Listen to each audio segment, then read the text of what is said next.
Hello, I'm Teddy and welcome back to Teddy's Movie Club. Today is going to be my weekly watch day watches video. I've come up with a new title. Hopefully it sticks. But first of all, I just want to say thank you to all the new subscribers that I've got. I'm so close to 140 subscribers, so if I could just get that one more to get an even number, that would be totally great. Thank you very much. I really much appreciate it. I'm going to be going over what I've watched for, this week. To start off with is a 4K of Transformers 1. There's the cover if you can see it. There's the back. I believe this is, supposed to be like the original. It's animated, but it's how the Transformers and Decepticons started their war. I don't know a lot about Transformers. I missed this one originally at the cinema, so I picked it up in 4K.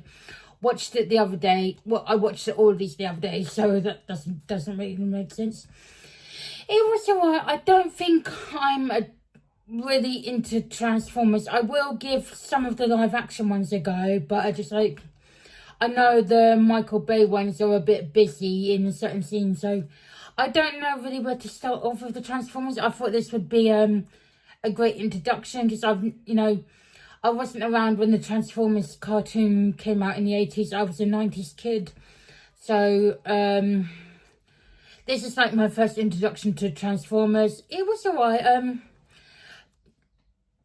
I don't really know what to say. It was a fun little movie. I liked some of the voice performances in this. I don't know if I'm going to keep this just because I feel like it's a one-time watch. But, I enjoyed it, but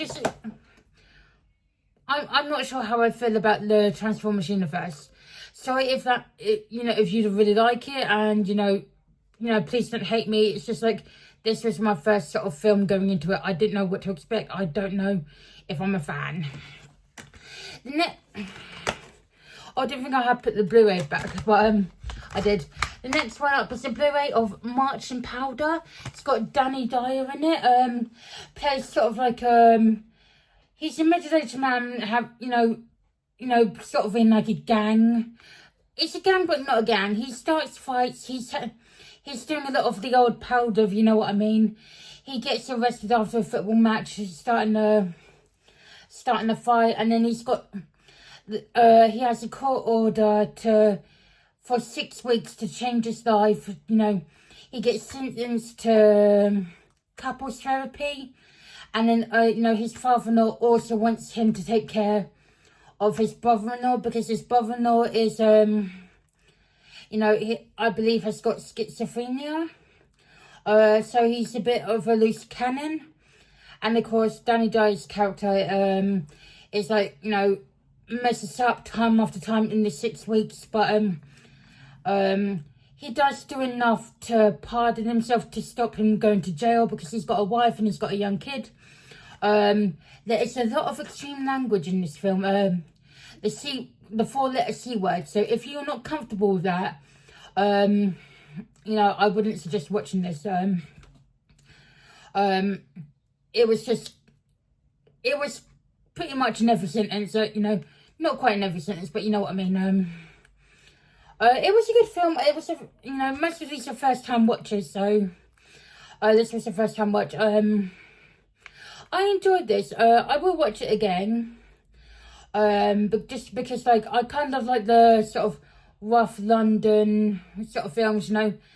It's not exactly like a gangster film, but it's just like middle-aged men going out their way to, well, how do I say this? Fuck shit up, basically. I enjoyed it. The next one is a DVD of Doctor Who Shada. I've had this one for a while, but I just literally found it. For some reason it was in my cupboard, and when I was tidying it up, I found it and realised I hadn't watched it. And obviously this has got the 4th Doctor. Oh, sorry, did I show you the back? There's the back, if you can see that. It's got the 4th Doctor in there, Romana 2 and K9. I don't know who voices K9 in this film. but it's not John Leeson. The voice is completely different. So I don't know if John Leeson was busy or just, you know, couldn't get time to do this. This is not in episodes. This is like a whole feature film. So I don't know if it's like a special. But I did notice they took some... If you've watched The Five Doctors, they've got a couple of scenes with Tom Baker that's been taken out of this film to being put in the Five Doctors movie, because obviously even though Tom Baker was in the Five Doctors, he wasn't in the Five Doctors. It was just a couple of clips that they took out of this feature film. When I watched the Five Doctors, I didn't know if the clips with Tom Baker were just like, you know, from the cutting room floor, but now I've officially realised they're from this. Obviously, I love Tom Baker as the Doctor. He is like the Doctor, the classic Doctor for me. Followed hotly second by John Pertwee. I really did enjoy this story. I don't mind Romana too.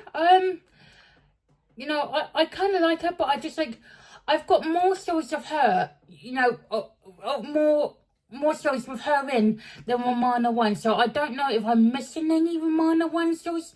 I've got like the big Key to Time box set, so I don't know if, you know, I don't know how long Mary Tam's reign of Romana was. So please let me know if I'm missing any of Mary Tam's stories. Another one I watched is another Doctor Who. I showed you this last time, but I finally completed it. It's the Sylvester McCoy season 25 box. Yeah, I had one story left to watch because I watched the other 3 last week, and then I had The Greatest Show of the Galaxy left to watch with the Doctor and Ace, and you know, for it being a circus story, it was not actually too bad. I mean, I'm not really into like the circus like Ace, you know. She was getting a little bit of the, you know, of the heebie-jeebies about it, and the Doctor was just, you know, wanting to go because he wanted basically, you get invited to, you know, to like this planet where this circus is taking place, and basically you're tricked into saying yes, you want to go, and then you have to be entertaining in order to save your life, because the gods of Ragnarok are judging you on each performance. And of course, like, you know, it's got what was I going to say? You know, The Greatest Show in the Galaxy was the only story I hadn't watched out of this box set before, so I was going in completely blind. I enjoyed the story.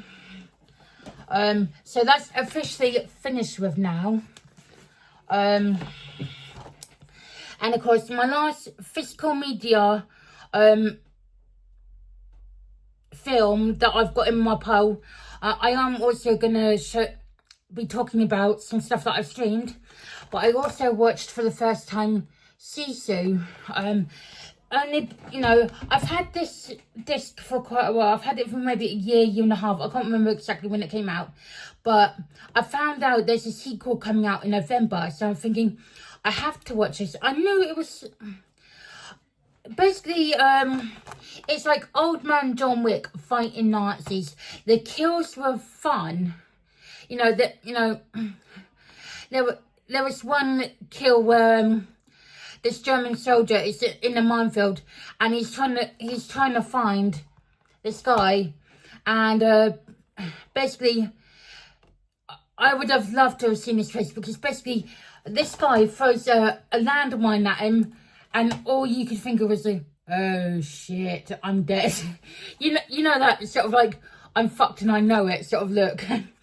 And like this, I truly loved this film. I can't wait for the sequel.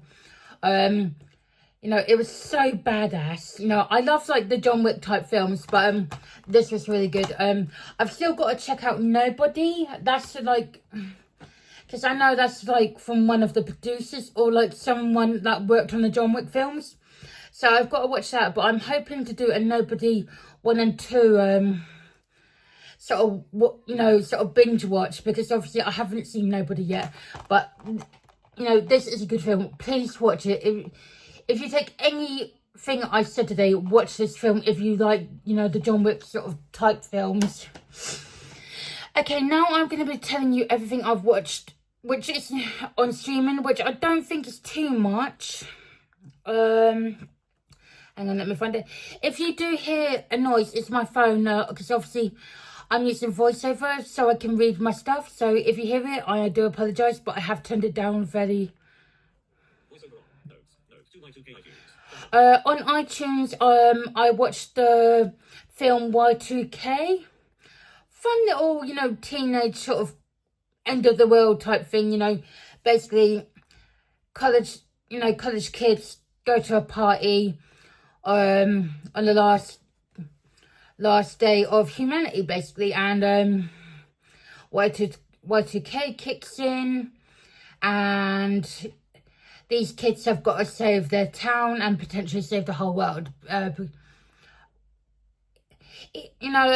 enjoyed it. It's one of those where, you could watch, sort of semi-tipsy, or if you're a particular user, maybe have a puff or two, because, there was like a character that was like the sort of, weed guy sort of thing, so in there, so I did have fun with this, but I just thought maybe it could have been better with a group of mates, just having like a beer and pizza sort of night, or, it wasn't great, but, it was fun. And then, on iPlayer, I've got to finish this. I'm on episode 8 of 8. I'm watching Doctor Who season 2 or season 15, whatever you want to, name it or brand it as. Ncuti Gatwa's last season as the Doctor. I'm literally on the last episode. I was hoping to finish it before I did this video, but sadly I did not, because I crashed out, this afternoon because I was tired. So apologies for that.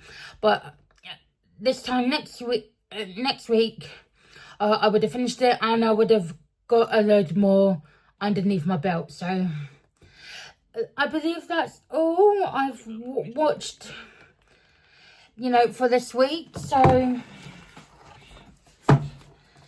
that's all my physical media that I've watched, and then obviously the Y2K film on iTunes, and most of series 15 / season 2 of Doctor Who. I am enjoying it, season 15 / 2 of Doctor Who. I find it fun. I wish Ncuti maybe stayed on for one more season. I did kind of like him as the Doctor.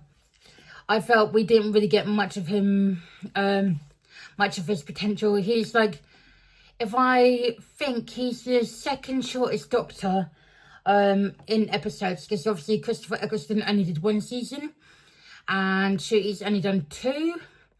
But I just like, we'll see if BBC continue with Doctor Who, because yeah. But anyway, I will see you all soon. Have a good Tuesday evening or rest of the week whenever you're watching this. And take care, everyone. Talk to you all soon. Oh, duh, I just said that. Anyway, take care. Bye.